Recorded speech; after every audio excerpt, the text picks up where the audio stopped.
Angga, sampah plastik yang paling serius mendapatkan perhatian. Ya benar, sampah plastik ini terus meningkat setiap tahunnya. Diharapkan pemerintah bisa menemukan solusi untuk mengurangi produksi tak sampah. dibarengi dengan pengelolaan sampah yang bertanggung jawab sehingga plastik berakhir Kondisi laut Indonesia kini berada dalam situasi kurang beruntung. Beberapa titik sudah jadi tempat pembuangan. Dengan sebuah langkah sederhana, kita dapat menciptakan perubahan besar dalam kesehatan lingkungan kita. Melindungi lingkungan bukanlah tanggung jawab satu orang, tetapi sebuah tanggung jawab bersama. Dengan menjaga kebersihan lingkungan, kita juga menjaga kesehatan diri sendiri dan orang-orang terdekat kita. Setiap tindakan kecil memiliki dampak yang besar. Memulai dari lingkungan sekitar kita dapat menciptakan perubahan yang positif bagi generasi masa depan. Mari berpartisipasi dalam menjaga kebersihan lingkungan untuk kesehatan kita bersama. Mulailah hari ini, jadilah bagian dari solusi untuk lingkungan yang lebih sehat. Seringkali kita dengar bahwa innallaha jamilun yuhibbul jamal. Allah itu maha indah, Allah senang kepada keindahan.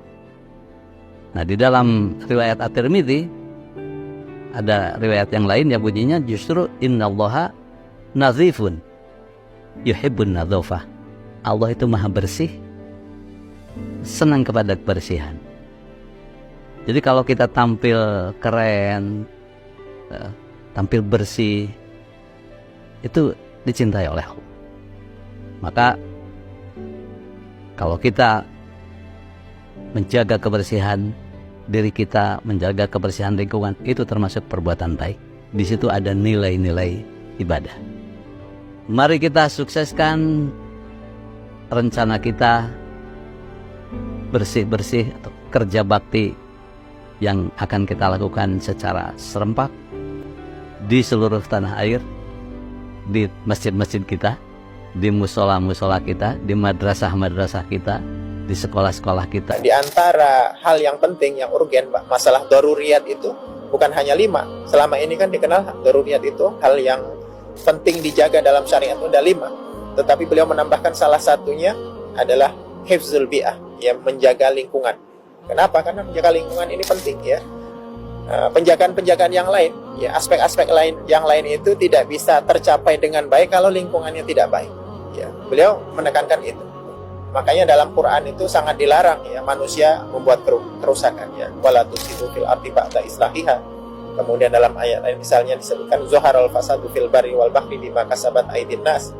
Ya, janganlah kalian membuat kerusakan di atas muka bumi. Kemudian telah tampak banyak kerusakan di muka bumi itu akibat ulah tangan manusia ya, sehingga akibat ulah tangan manusia itu akan mendatangkan kerusakan-kerusakan bencana yang akibatnya nanti yang merasakan juga manusia.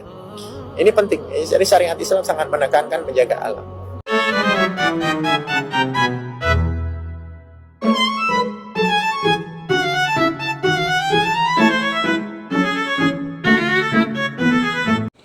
Oke, bismillahirrahmanirrahim. Assalamualaikum warahmatullahi wabarakatuh. Salam sejahtera bagi kita semua. Salam, Om Swastiastu, Namo Buddhaya. Halo teman-teman semua, perkenalkan nama saya Dery Bekjalaksana dengan NIM 2451308, mahasiswa Teknik Lingkungan Fakultas Teknik Sipil dan Perencanaan Universitas Islam Indonesia. Saya berasal dari Tangerang Selatan, dan di hari ini saya ingin mengajak kita merenung sejenak tentang hubungan antara religiusitas, peran tokoh agama, dan tanggung jawab kita terhadap lingkungan. 3 hal yang selama ini mungkin kita anggap terpisah, padahal sejatinya mereka saling berkaitan dan saling memperkuat satu sama lain. Religiusitas sering kita pahami sebagai sesuatu yang bersifat personal, spiritual, dan berkaitan dengan ibadah. Kita mengukurnya lewat seberapa rajin seseorang berdoa atau beribadah atau mempelajari kitab suci. Tapi kita hanya berhenti di sana, maka kita membatasi makna religiusitas yang sebenarnya luas. Religiusitas sendiri juga menyangkut perilaku sosial. Ia harusnya tercermin dalam sikap hidup sehari-hari, jujur, adil, peduli, dan yang sering dilupakan bertanggung jawab terhadap lingkungan. Karena bagaimana mungkin Seseorang mengaku taat kepada Tuhan, tapi tidak peduli ketika bumi rusak, air tercemar, atau udara penuh asap. Dan disinilah pentingnya peran tokoh agama. Mereka bukan hanya memimpin spiritual, tetapi juga membimbing moral masyarakat. Di banyak tempat, tokoh agama punya kekuatan yang besar, bukan karena jabatan, tetapi karena kepercayaan. Dan kepercayaan itu bisa menjadi jembatan untuk perubahan. Coba mari kita bayangkan, seorang ustadz yang dalam khutbah Jumatnya tidak hanya bicara soal surga dan neraka, tetapi juga soal sampah plastik dan pentingnya menjaga air. Atau seorang pendeta yang dalam khutbahnya mengajak jemaatnya menghemat energi dan menanam pohon. Ataupun juga seorang biksu dan pendeta yang memimpin doa di alam terbuka sambil mengingatkan bahwa alam adalah bagian dari kehidupan spiritual. Dan inilah bentuk religiositas yang tidak hanya menyentuh langit, tapi juga berpijak di bumi. Hampir semua ajaran agama mengandung pesan ekologis, meski dengan bahasa dan cara yang berbeda-beda.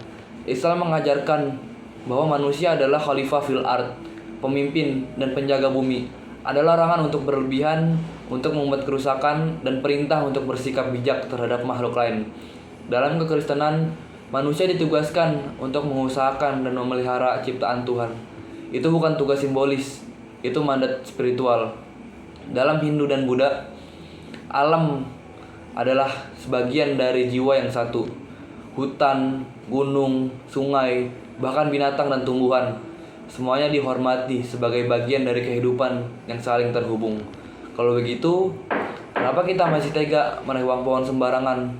Dan kenapa juga kita masih nyaman membuang limbah ke sungai? Apakah kita sudah lupa bahwa bumi adalah rumah yang Tuhan titipkan? Kita tidak bisa hanya berharap pada pemerintah atau aktivis lingkungan.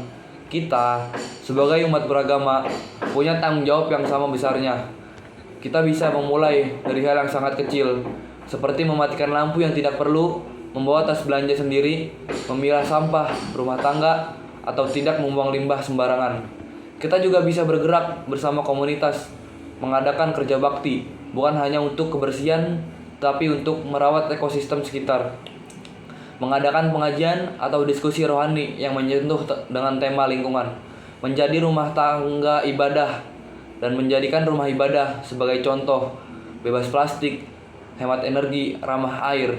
Jangan remehkan tindakan kecil, karena ketika dilakukan bersama, dampaknya bisa sangat besar. Teman-teman semua, menjaga bumi bukan tren, bukan tugas atau profesi. Ia adalah kewajiban moral. Dan bagi kita yang mengaku beragama, itu adalah bagian dari ibadah. Sudah waktunya kita memperluas makna religiositas. Bahkan, beriman bukan hanya tentang hubungan vertikal dengan Tuhan, tapi juga tentang bagaimana kita memperlakukan bumi yang diciptakannya. Mari kita jadikan iman sebagai kekuatan untuk perubahan. Dan mari kita dorong tokoh-tokoh agama untuk terus bersuara dan memberikan teladan. Dan mari kita sebagai umat menunjukkan bahwa cinta kepada Tuhan juga berarti cinta kepada ciptaannya. Jagalah bumi karena ia adalah bagian dari iman. Ingat, an-nazafatu minal iman. Terima kasih. Wassalamualaikum warahmatullahi wabarakatuh. Salam bumi damai dan salam lestari.